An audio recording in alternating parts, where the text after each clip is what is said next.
Hey everybody, welcome to Jet Live. We're here again Thursday night and 8 o'clock. Hopefully we won't have any technical difficulties this time. We've got Shlomi Kowalski will be asking a lot of questions, having conversation with Yael Valier, I'm so excited. who looks like she is having the best time in her life with the Jerusalem stone in the background. So, Yael, Shlomi, enjoy. I will Yeah, pop I in hear you. later. Hi. And if anybody has any questions, please feel free to comment on the Facebook. Yes. And enjoy, guys. I'll see you later. Thank you. Thank Bye. you. Hi, Hi, Shlomi. Al. How are you? I'm great. I'm actually on a date with my husband. We're breaking from our date. That's why it looks so nice. This is not my house. Sorry This to is a good interfere Tuscan in date winery. night. I'm so No, sorry it's great. I can't think of something I would rather do. Aw, don't tell your husband he's in front of you. He's sitting right next to me. I know. Hi. I wanted to, let's just jump in because I feel I'm just so interested in your story. So, you yourself are an actress, you're a director, you're a voice actress as well, and there's probably gazillion other stuff that I don't know about you. So, I would like to kind of like throw the first question of how did it all begin for you?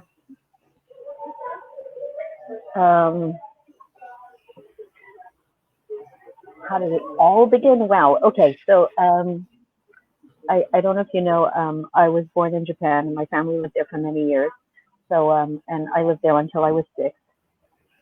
And I have vague memories of my mother taking us to see kabuki theater. I don't know if you ever heard of kabuki theater. Some people have heard of Beijing opera, and there are differences. I apologize to people who are experts, but more people have heard of Beijing opera, and in general, the picture might be the same in their mind. Very dramatized, ritualized, uh, larger than life acting on stage. And I think that probably made a really big impression on me. I didn't understand, of course, what I was watching, Mm-hmm. but my mother was very into culture, for which I am grateful now, even though I didn't realize how great it was then. And she used to take us to see things that were on the that we were on the brink of understanding. Um, I think that makes a big impression. Um, she she took us to see. I don't know if you've heard of the play Ghetto. Actually, it was pretty. It was played in Israel a few years back. I think I've heard of it, but I never actually saw it. I also heard there's like It's a musical or fantastic. something. The Wow, musical, I don't know. Yeah, I need to watch it. yeah, go see it. So my mother took me to see that when it was Oh, a sort of on shout the out to edge your of my mother. Hi, understanding. Dorothy. She's saying I'm being patient. Hi, Dorothy. Great um, to see you on. So yeah, sorry. um, um, and I remember she also took us to see. I don't know how to say his name, because I don't remember. But Athol Fugard or Fugard, he is Mm-hmm. a South African writer, and he wrote. She brought us to see Master Harold and the Boys about apartheid um, when I was really young. But after we lived in Japan, we lived in South Africa for 3 years. Um, so I lived in South Africa until I was 9, and it was still during apartheid. So we sort of absorbed some of that, and she took us when we were really young to see this play, not in South Africa, it was banned probably in South Africa. I know a lot of his plays were banned about apartheid, really, or and that made a deep impression, even though I didn't quite understand everything. So I had these deep impressions from a young age. I think that's what started me off. That's Also, amazing. yeah, okay, never mind. Yeah. No. Please I'll, share, tell. Come on, yeah, don't hold all back. right, so when I was in second grade, so this is in South Africa. When I was in second grade, um, I don't remember what it was, but we were supposed to be part of a school-wide performance, and Uh-huh. And my class was given the very exciting role of being fishermen in a boat, and we had to dramatically fall out of this boat. It was all mines and die. That was what we were going to do. But we thought we were great actors and stuff, and I was so excited.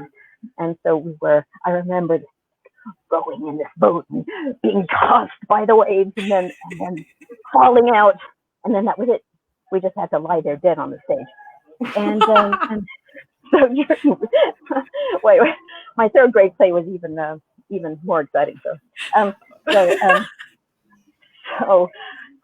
I remember thinking it'll look so dumb for us to just be lying there for the rest of the play or dramatic poem. I don't remember something.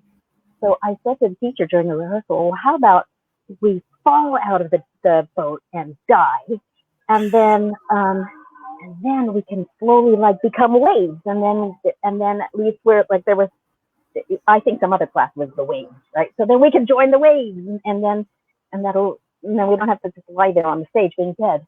And I remember her looking at one of the other teachers like, right? And I caught that look, and I was like, yes, I'm a real actor. But then in third grade, my teacher decided to put on Joseph and the Technicolor Dreamcoat. But there are no parts for girls because we cut out Potiphar's wife because that was too controversial for third graders. So all the boys in the class, even the shy ones who would rather die than have a part, got a part. And all the girls had to be blades of grass and stalks of corn. And I resented this terribly because I desperately wanted a part to play. But all the girls stood in the back, and we had these costumes. They were yellow on one side for when we were stalks of corn, and green on the other side for when we were blades of grass. And that's what we did. And then the boys got to do all the parts. So it was my earliest acting memory. You didn't have a narrator role in that production? Oh, that's a good question. I don't remember, but if we did, I bet it was a boy. Chauvinist.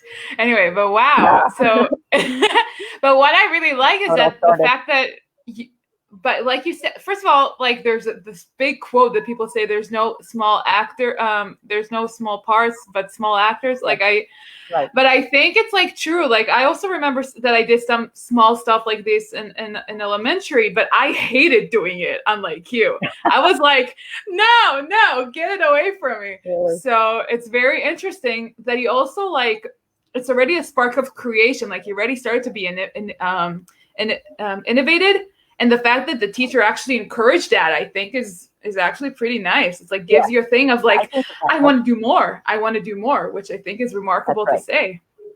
It's true. So, it's true, that look that she gave me. I mean, I'm 50, right, almost, right, and I still remember. What? So.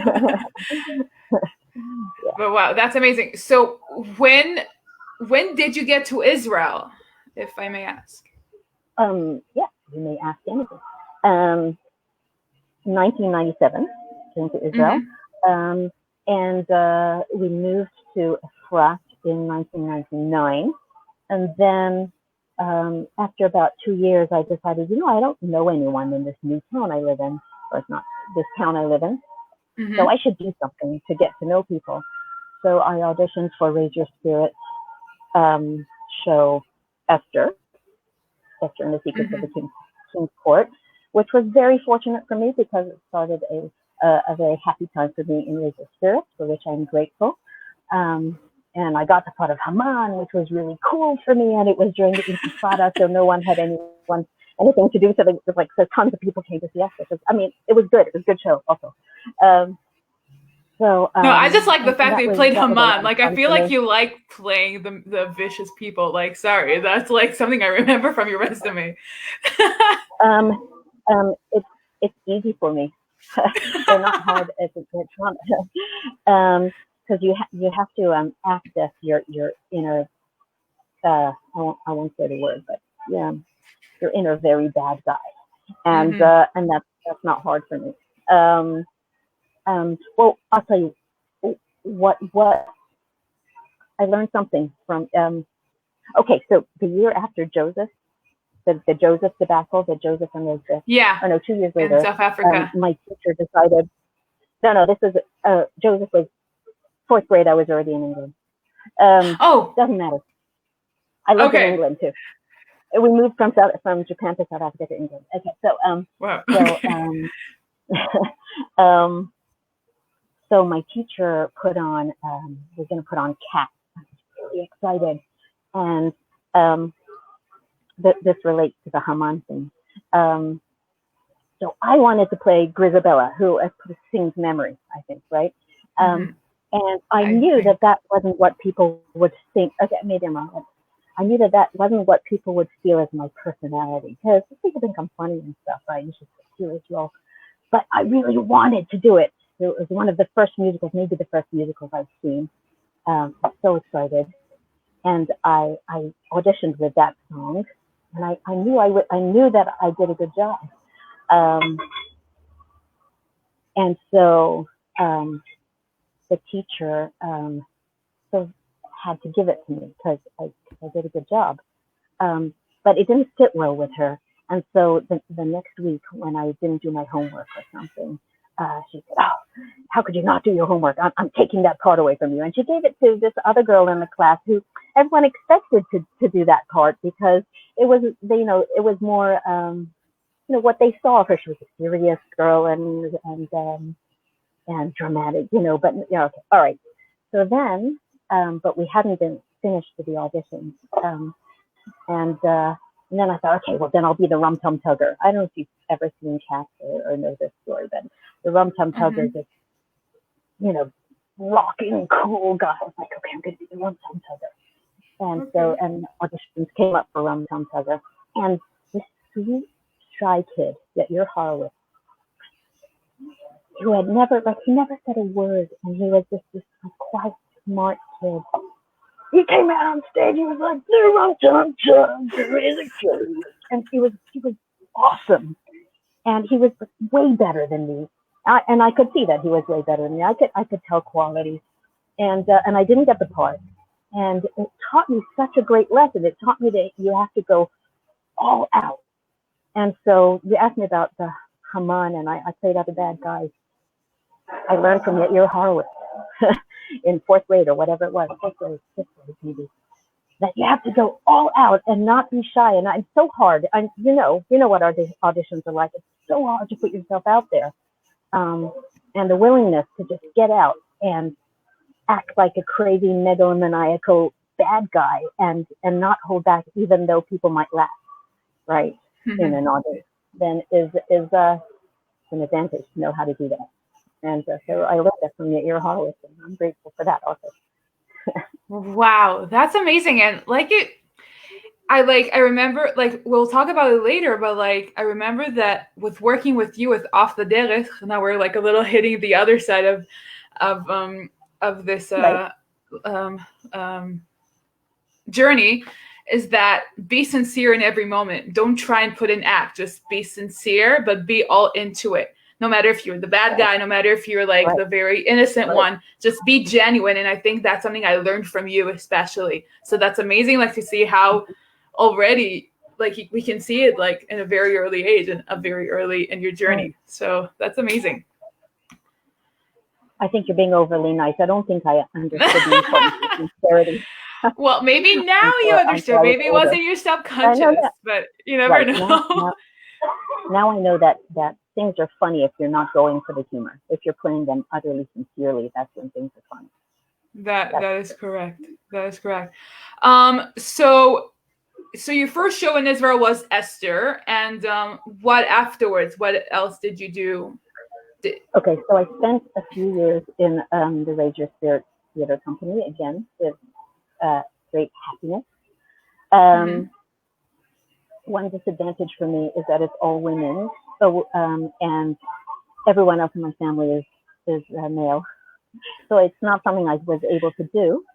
And I still have a lot of appreciation for the all women's theater phenomenon. I think that it provides a very important service for women who won't act or sing and dance and all that in front of men.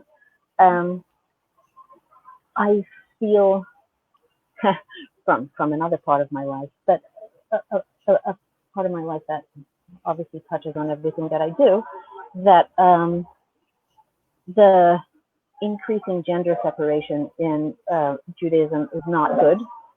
And I have a vision of men and women being able to work together fruitfully in a sort of decent, creative environment, respectful environment. I think that that's not outside of what Judaism, it's not outside of the bounds. On the contrary, and that's one of the reasons I wanted to start my. I mean, I've just jumped a whole lot, but it's one of the reasons I wanted to start my own company, is because I wanted to see that happen. I'd like to help create another model of hopefully great theater, thought-provoking, with men and women in the audience, on stage, together, in a way that is not objectionable. That's right. So let's actually talk about theater and theology. I want to say something. I'd love to talk about theater and theology. It's important for me to say I do not think, I've been part of Encore, and I've been part of other production companies, and I do. Well, of course you love Encore. That's how you met me. That's true. I'm just going to tell everyone there was luckily in Oliver, we had hats covering our heads. And one day I was in national service. So I not shaved my head, but did a very pixie short haircut. And I had this blonde, bless you. I had this blonde streak in the middle. And Yael was so enthused with that new look that for the past, for the last 4 or 5 shows, she would braid it to me. And because I had a hat on, Robert did not know. So I was always ooh, I'm being cheeky. No, so that's, I remember that show fondly, mainly from that. But amazing. Wow. So wait, what was your first show with Encore? Was it Oliver? You do stuff before? I don't remember. My son, Yair, when he was 14, so that is 12 years ago, was in Oklahoma. And that was my first involvement with Encore, just because I had a kid in a show. My first show with Encore. No, my first show with Encore was Secret Garden. Secret Garden was before Oliver? No, I think it was afterwards. Maybe I'm wrong. Okay, I think maybe I'm wrong. Because I remember you were playing a role that I really loved you in. I remember that was the first time I saw you in a role. Yeah, in Secret Garden. Right. Well, you were also the lady, the head or something of the family in Oliver too. Now I think about it, but I played Mrs. Sowerberry in Oliver, and I played I don't remember her name, but the horrible governess or not governess, the teacher in the Secret Garden. And funny enough, you had kids in each performance. Right. Well, that's not a coincidence. I love acting with my kids. That was something that was fun for me, and fun for them. So that was something that really encouraged me to get involved in Encore. I love Encore. I love how different generations can become friends, and my children got to become friends with adults and have relationships with adults that were separate from school relationships or parents, which I never had as a kid. I never had that. That's fantastic. Excuse me, sorry. Bless you. Anyway, yeah. So I tend to get cast in these sort of. I played the Wicked Witch recently, whenever that was in The Wizard of Oz, also with Encore's wonderful Lucy. We shared the role, and people tend to get cast, just like when I was in 4th or 5th grade and we did cast, and I wanted to do Isabella and do memory and be dramatic and pathetic in the original sense, not but I was seen more as a funny person and big, right? So it doesn't matter what. Sometimes an actor needs to know what her specialty is or how she's seen, and to focus her attempts at getting roles on that. Maybe people could disagree, but and not keep getting disappointed by not getting the roles that she might think she wants, that she's not going to get. I don't know how Interesting. I got to speaking about that.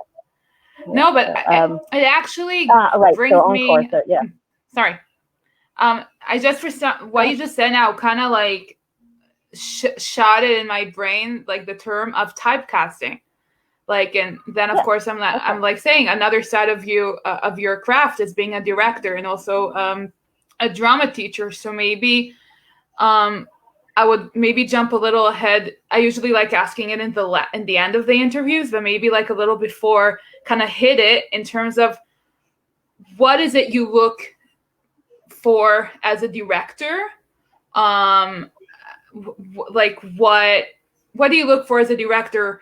What are you interested to get in an audition versus rehearsal versus a show? Right. So first of all, I think that directors won't admit this, but I'm gonna. Sometimes I typecast. Now, what? I didn't hear. Sometimes I typecast. Now, you're not supposed to do that. And the truth is that the truth is you should. It's true that you should go for a good actor rather than a good type. Could you explain the difference? Okay, yeah, I'll explain. Yeah, sure. It's usually better to go for someone who doesn't look exactly how you imagine the part would look, or isn't exactly the right age, or not what the audience is expecting, right? But they're a better actor, and that's more important. And sometimes someone may play a particular kind of role well, but if they're not a great actor, they're not going to be flexible. They won't be able. Their performance won't be alive, because you've been on stage. A performance. One of the what a good rehearsal technique is improv, right? Improvising the role, because it helps bring life to the role, right? So let's say doing the part, but not with the words, not with the words of the script, but rather just giving it over in your own words, right? And one of the reasons that's good is because it helps you to react off of the other person, not just to do what you know and what you've learned. Sometimes when you have someone who's a great type but isn't flexible, isn't a great overall actor, they're going to lack that spontaneity. And if something slightly different happens, if the person opposite whom they're acting does the part slightly differently, they won't react differently. It'll be the same, right? So, having said that, sometimes I typecast, sometimes everyone typecast. Maybe it's different if I were a professional, if I were directing professional theater and I had hundreds of people for each part. Maybe I would never typecast, but it happens. Cool. I think that you're frozen. Am I frozen? Can you hear me? I hear you. Can you hear me? Yeah, I do. Sorry. Okay, cool. So thank you for that answer, by the way. So now as a director, what is it you necessarily, so you said that you're looking for someone who's more of an actor, for what I understood, like if I'm now going to, and when you do audition, when you do audition, what is that you're looking for from the person in front of you as the director who's casting the show, and what is it you're interested to find or form, or like what's your directorial method in rehearsals? Like what is it you are interested to craft through rehearsals? Yeah, as well. Whoa. Good question. Okay. In auditions, I think I have found that you have to be careful in auditions to not be fooled by the good readers. What I mean is, some people have an easy time reading, and they might give a better cold reading than other people. But they may not be able to translate that in a living performance on stage. And if there are people who aren't great at reading off the bat, who are great when they know what's going on, when they know the words. So when I try to have a good, first of all, as you know, I don't always audition. A lot of people are annoyed about that or have expressed annoyance. No, but even in the beginning, like before, but even in the I remember in Pride and Prejudice, well, you I think was your first directorial thing in J-Town. That was the first time I worked with you backstage. Yeah. So I remember auditioning, the audition process there, and then I think you did audition for Villa Rosa, because I remember auditioning for you. So I'm just first of all, like you said, so there is stuff that we can learn from, especially because eventually you did go to. Okay, so what I do send, if I know ahead of time, which I do, I know what parts I'm going to ask people to do, at least for first round of auditions, what sides, that. So I'll send them to people ahead of time, because I actually don't want a cold reading necessarily. I want people who don't necessarily read really great off the bat to have a chance to learn the part a little bit, so that I could get a better idea of what they're actually capable of. I think that's important, and I learned that by seeing. I saw someone in the community do a great job on stage, and then he auditioned for me once, and he did a terrible job. And had I not seen him on stage, I would have thought, oh, that was terrible. This was a number of years ago when I had less experience. And I realized, oh, wait a second, maybe he's just a bad cold reader. And he was. So that was instructive for me. I don't remember the rest of the questions. No, it's fine. So first of all, I think it's very important. I can say for myself that I get nervous in auditions, and now I'm hearing people saying, what? Really? But yes, I don't do well in auditions. So I think it's actually very assuring to say to someone, listen, if you have a bad audition or a good audition, especially in our community, it's actually okay, because we get to see you doing other stuff. So sometimes it does work for you. And we're learning, the more that you do more auditions, you're getting a little more calmer, you're getting more experience. The way that you do auditions is different from other people. So eventually you do acquire tools. And because most of us are doing it in amateur and not as a professional, so we might require the tools a little different. So I think it's actually a very nice, assuring thing to say, you didn't have a good audition? Don't worry about it. There's more for you than just that audition. So I think it's very assuring. I go to see everything that I can. First of all, I love it. I've always liked community theater. I like going to kids' performances, and other parents are sitting there, when is it over? Right. But, what a miss. Sorry, that's a secret. But I love it. So I go see everything, and I watch people. Cool. Because that's instructive too. Yeah. Because sometimes people do a bad audition, but it doesn't mean they can't act. By the way, I've heard people debate this. I do not mind if someone tells me I am only auditioning for a lead part. I don't think that's snobby. I don't think that's anything. I don't think people have to tell me, oh, I'll take anything if they don't. And others, I think that's completely legitimate. Everybody has a lot of things they're trying to balance, and they have priorities. And I also don't mind if someone says, I want to be part of a performance, but I don't want a lead part because I don't want the stress or whatever. I don't have the time to learn it or whatever. That's all fine. I appreciate people's honesty, and when someone's straight with me, I know where I am, and I know I can rely on them. So I know that other people may not agree with me about that, the lead part thing, but nobody ever has to hesitate to tell me that. I think that's completely legitimate. Agreed. So if you ever audition for me. Okay, so I really want to like still get an answer for that. In terms of what's your directorial method?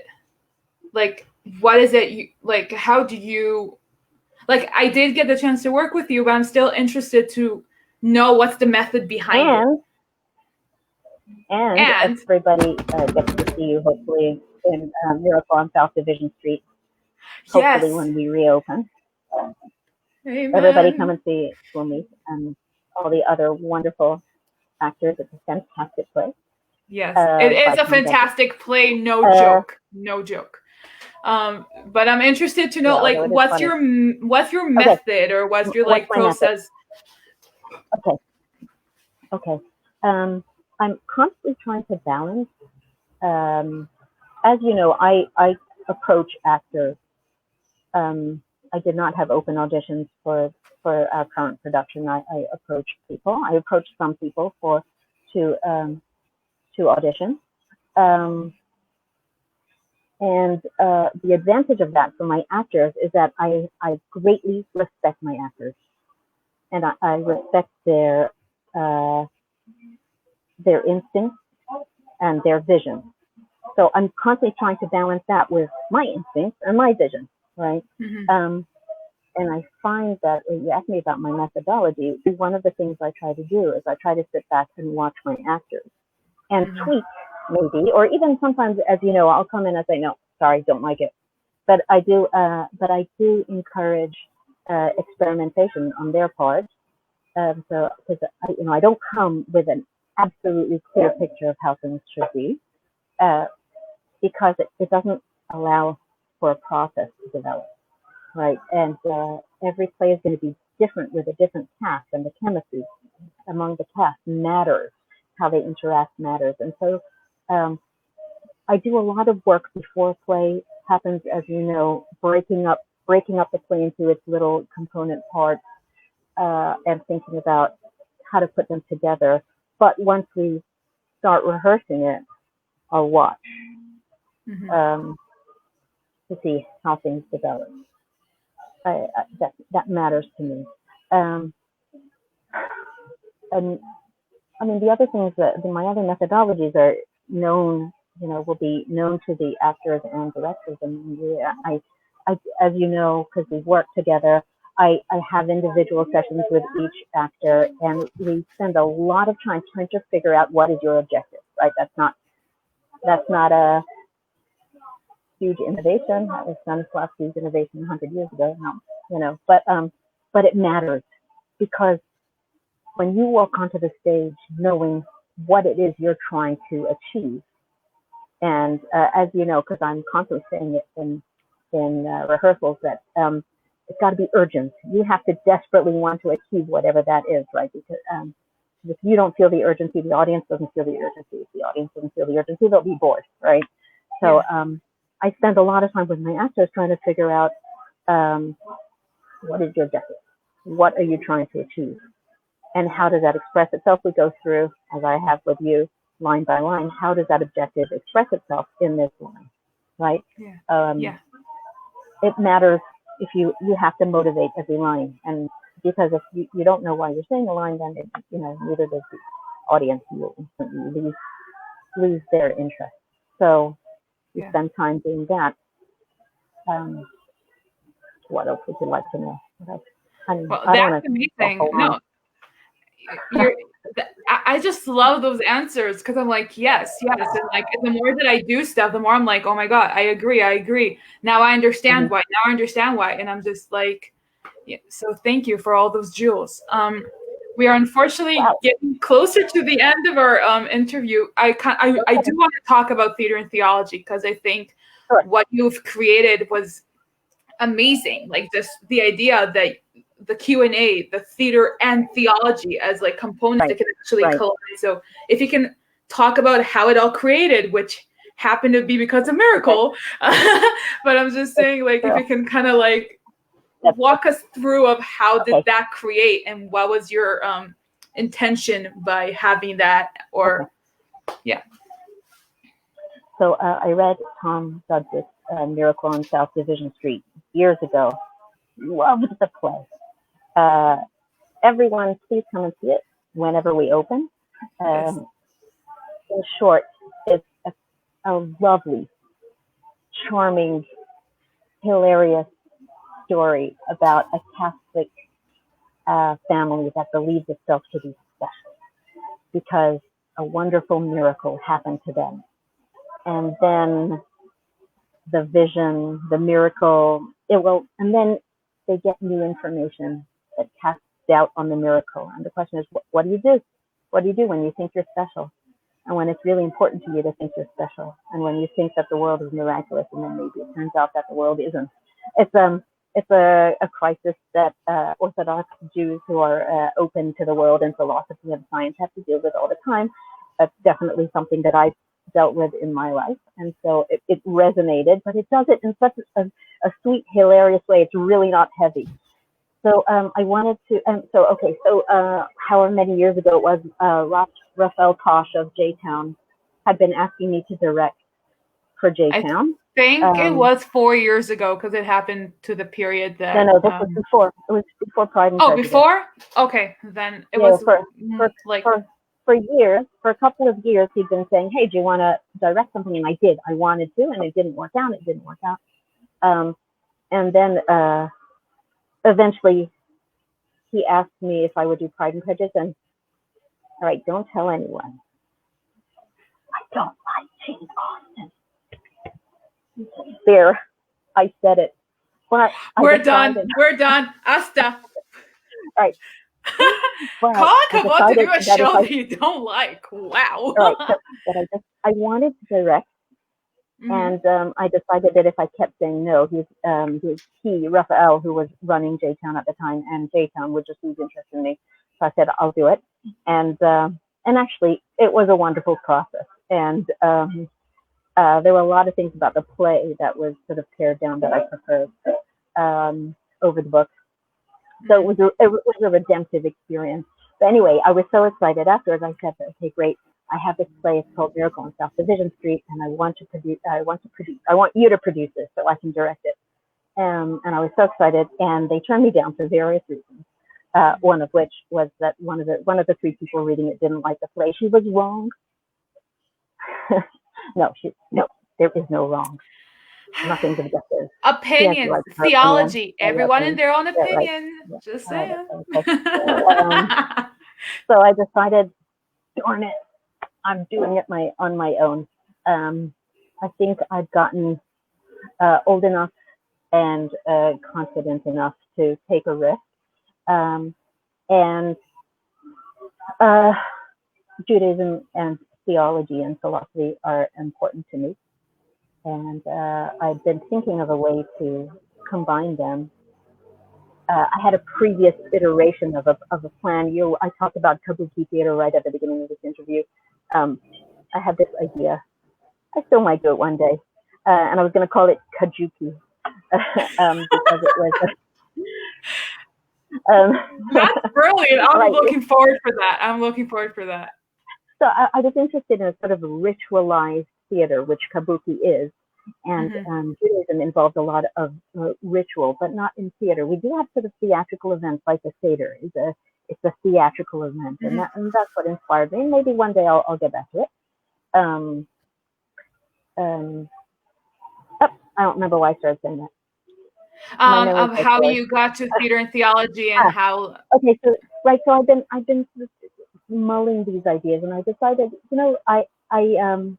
I live in Jerusalem, which is the capital of Jewish scholarship, and I'm surrounded by all these mind-blowing people, and maybe I can lure them into the theater.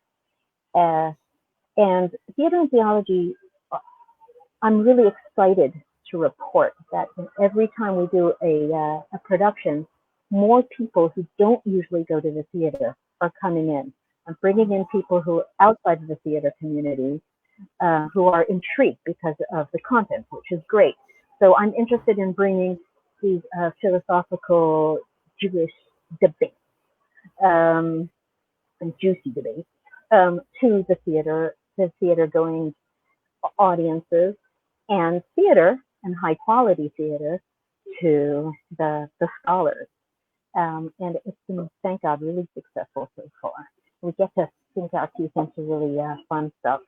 I'm really interested, and it's important to me to get a range of reactions. So as you know, I go from atheist to, I try to get Haredi.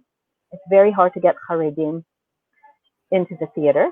We've managed to get Hardal pretty good. I wish I could lure some Haredi scholars in. But I try to get a range of views because I think that that's important for everybody. We all have something to learn from each other, and we can all enjoy theater. Definitely. So with CB popping in, I do know. I will I will ask. I wish we could talk for hours, but unfortunately, it ain't the case. My final question is the following: what's your advice for the person who wants to start his journey in the theater world, or like, it can be even a beginner director, or like someone's willing, like, because you've been doing so much and we haven't even touched half of the stuff, but like, what's your, let's focus on directing and acting. I think, what's like your advice for the person who wants to start in the performance or wants to start directing? Okay. In terms of performance, I don't think I'm going to say anything differently from anybody else. Just go and audition. Just go and audition everywhere. Whether you think you're right for a part or not, just get that experience under your belt. And the rest of my answer will really vary for different people. I'm a very bookish person, and so I learn from books. We didn't talk about it, but I also teach drama in a couple of programs. And before I taught drama, I thought, I'm not qualified to teach drama. Just because I do it doesn't mean I can give it over. So I bought 1 million books and I sat down and I read them. And it was great. It was great for my acting, and it was great for my directing. But I've spoken to another director in the community who is younger than I am, and she said, well, I went to YouTube and I just watched directing tutorials and acting tutorials also. So everyone's going to do it differently. I'm sorry, we're in a restaurant. Thank you for your time. No, are you kidding? So everyone's going to do it differently, but you're going to learn by doing and by learning, however it is you learn. I've also done some formal training with Ruthie Pamir, who teaches physical acting. Fantastic for me. So yeah, if you can get some formal training, then go for it also. And there are plenty of classes around, and it doesn't have to be a big, heavy program. I think that's. Do you have like because you said you bought a lot of books, do you have one book that comes into your mind that you recommend for someone? Oh yes, it's the least sexy book out there. It's I got before I directed my first play, I got a textbook that people use in directing classes, for whatever school, grad school, whatever. And I think it's by Hodge, Hodge. There's been editions coming out forever. It came out in the 70s, and now it's on its 15th edition. I just made that up, but it's something like that. And I went through it, and I went through every page, and I did every exercise. And I took notes, because that's how I do it. Other people, again, will do it via YouTube or wherever.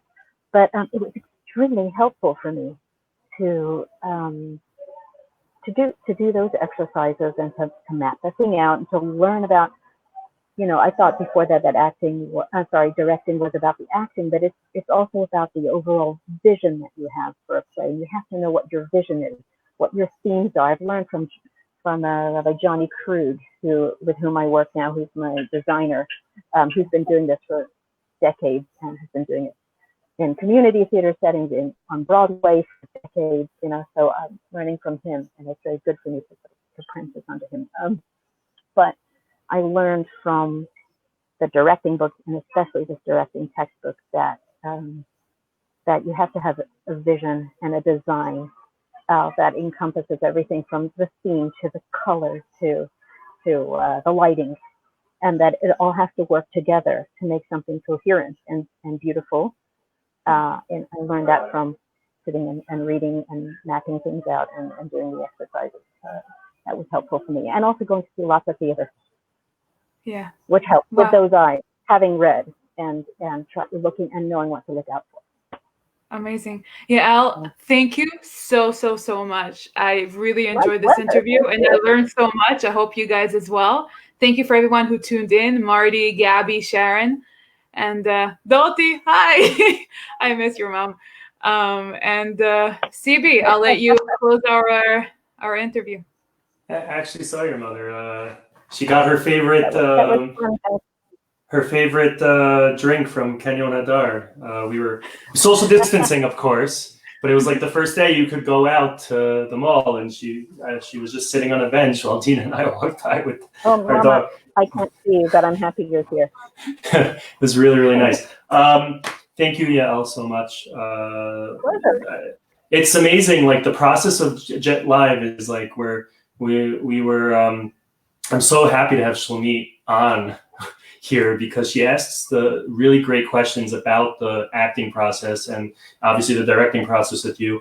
And you know, it's kind of also had its own process where we were just talking about like how people are doing and what they're up to during COVID. And now we're getting into more, and I love it because Jet Live is something that we really, you know, can continue on with, where people can learn about the community, about different people, about the community, and about their processes. And there are differences of opinion, and that's okay too. Yes. We haven't been so controversial yet on Jet Live. I'm waiting for that day. I'm not asking for it, but you never know. Stevie, careful. Controversy is good sometimes. Anyways, next week we've got a full week. We've got Ron Orlovsky on Sunday. Rachel Ragnar Rosenzweig is joining us on Monday. She came back to theater after like 6 years of not doing theater, so she just did Chicago. So that's going to be a really interesting conversation. Asher Halperin, one of the younger boys still doing theater in theater here. He's in Chitty Chitty Bing Bing, and he's been doing shows, I think, almost as much as Howie in the past 3 years. So he's going to be joining us on as well. Tuesday. And then myself and Dina Wednesday. I'm looking forward to that. I've shared so much on Jet Live, but you know, we'll see how that goes. Avital Sikora on Thursday. So we have a really great week next week. Thank you again, everyone, for joining us. Thank you, and thank you, Yael, again. Enjoy the rest of the day. And we'll see you next time. Bye, everybody. Bye. Good night. Be safe. Good night.